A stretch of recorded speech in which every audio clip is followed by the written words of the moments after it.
Anytime I hear somebody speak with a British accent, I'm like, wow, that's hot. You think you're better than me?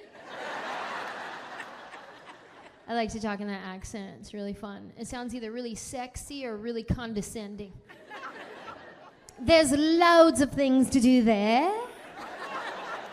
It's quite fun, actually. You go there once, you get to talk like this. It's like a little gift they give you.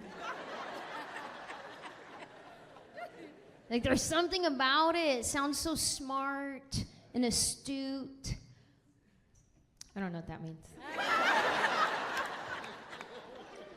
If I ever got robbed by a British thug, I don't think I could take him seriously. Because like in my mind, he looks like Prince Harry. That's not scary. He'd probably be like, oh, all right, put your bloody hands up, please. So cute. You think I'm messing with you? You think I'm messing with you?